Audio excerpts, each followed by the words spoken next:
Welcome to Donmar TV News Channel. Paano to? Walang karapatan ang CPP-NPA. Ay, hindi nga! Nagmamagaling sila, sabi kasi nila. Hindi pwede sundalo magdala ng vaccine dito, ha? Ang kapal ng mga mukha nito mga Na magdikta kung paano ibabiyahe ang COVID-19 vaccines ayon sa Armed Forces of the Philippines. Samantala, ang Philippine National Police, pinaghahanda naman ang DILG sa mga posibleng mangyari sa pagbiyahe ng mga bakuna. May ulat si Bea Bernardo.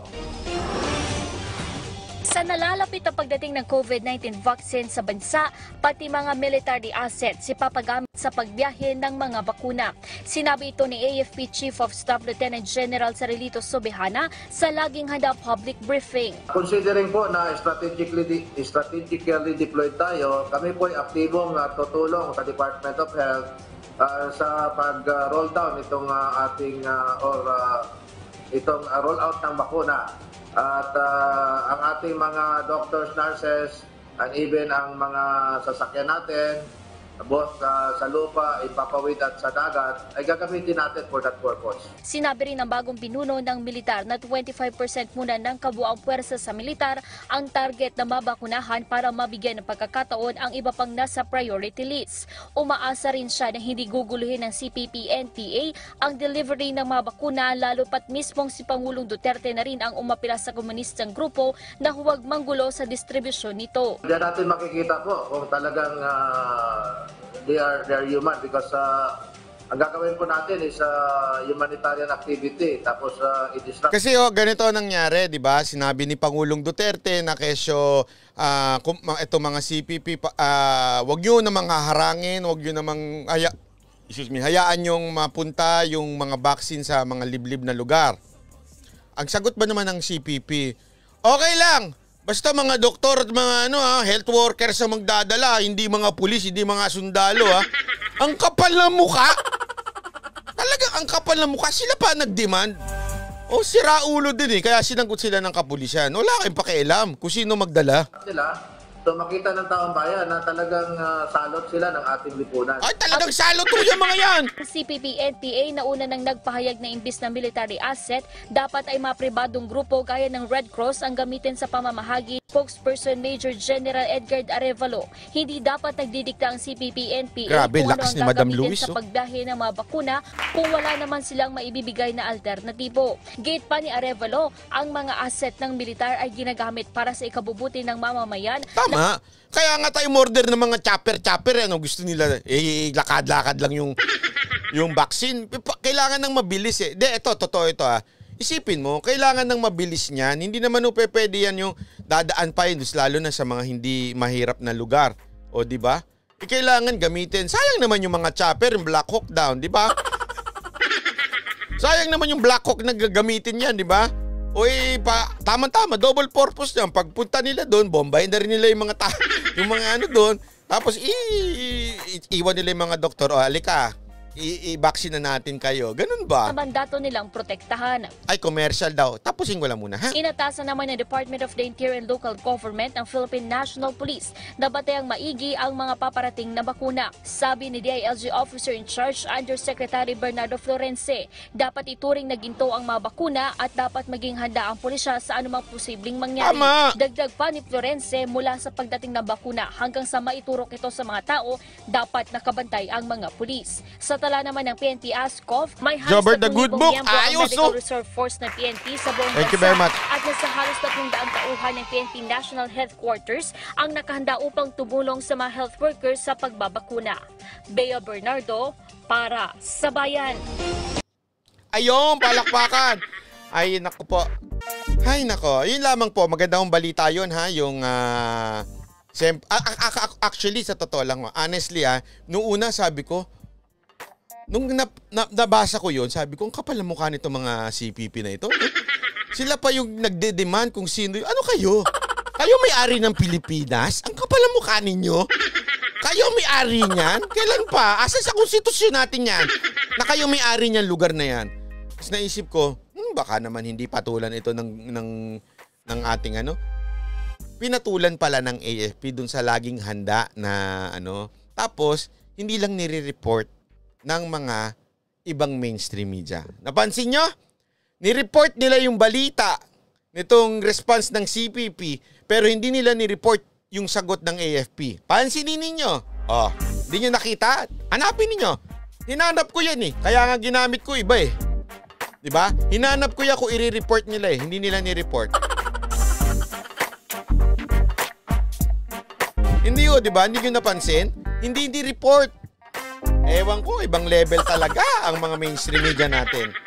Mula yung anti-terrorism law, nagbibigay yun ng chilling effect. Ibig sabihin ng chilling effect. Natatakot yung mga tao na mga kritiko, yung mga mahilig mag-dissent, magprotesta. Kaya sabi niya, dapat talaga i-invalidate yung anti-terrorism law. Sabi ni Justice Leonen,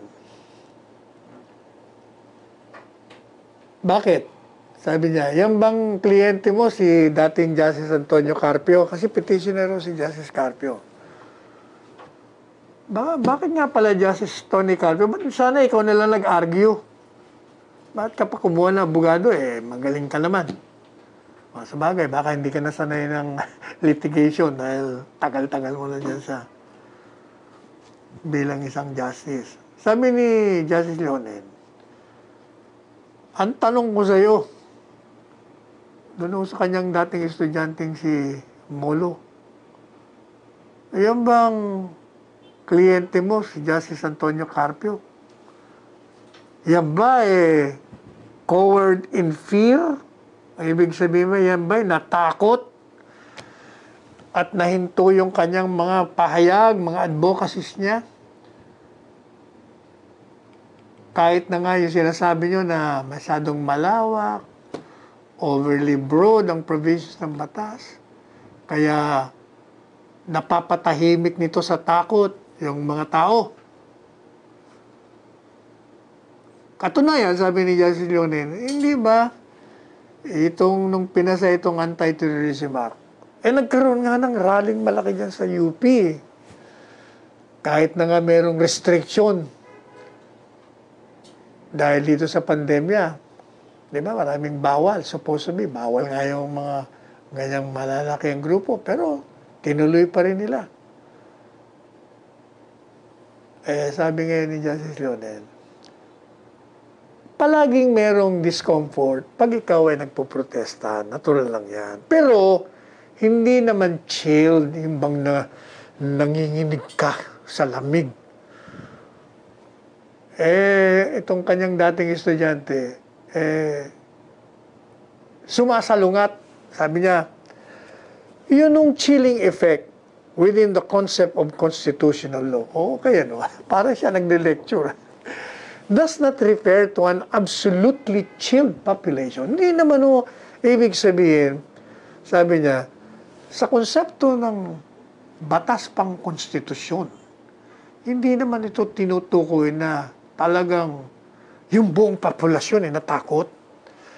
Ito'y tumutukoy lamang doon sa pansamantala, pause, na paghinto ng isang nagsasalita o nagsusulat habang iniisip niya kung anong sasabihin niya. Kung baga, merong hesitation.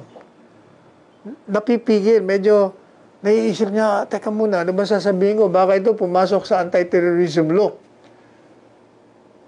Baka yung sasabihin niya susunod, kriminal o hindi. At tapos tatawagin siyang terorista. Sabi niya, si Justice Carpio hindi natatakot.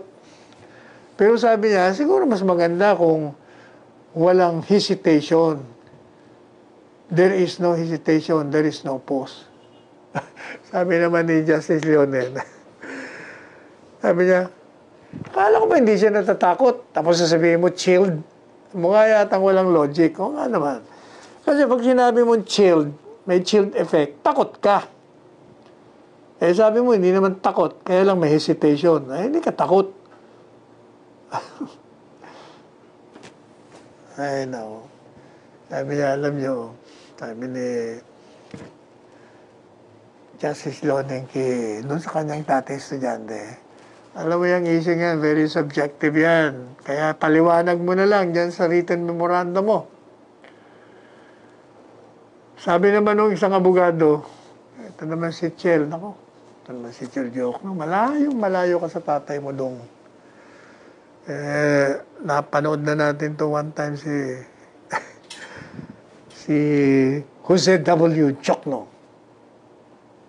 Magaling talaga. Saka madrama. Madrama sa hukuman yung nasirang Diokno eh.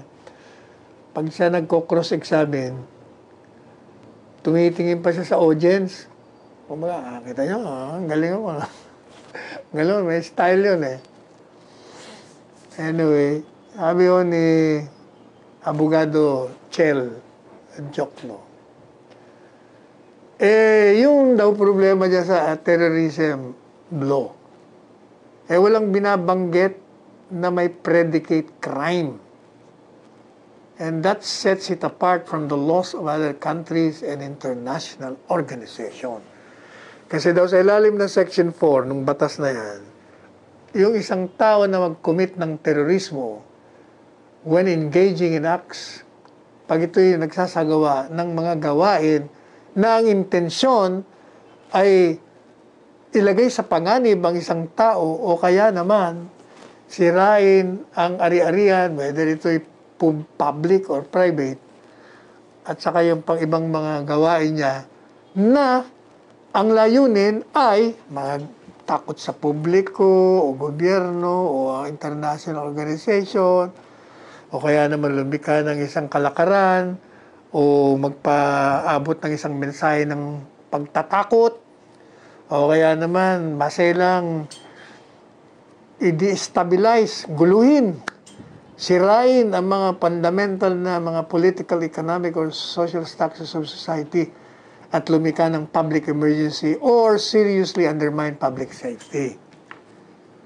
Advocacy, protest, dissent, and similar exercise of civil and political rights are not considered terrorism as long as they are not intended to endanger person or create a serious risk to public safety. Yan ang sinasabi ng batas. So, hindi ko maunawain kung ano naman itong sinasabi ni Abogado Diokno. Sinasabi niya, dahil dito sa definition ng terorismo, dapat ito gawin nating unconstitutional, pawalang bisa natin to. Sinagot naman siya ni Justice Ramon Paul Hernando. Sabi niya, yun daw pong provision kung saan pinapayagan yung pagditini ng isang pinaghihinalaang terorista hanggang sa 24 na araw.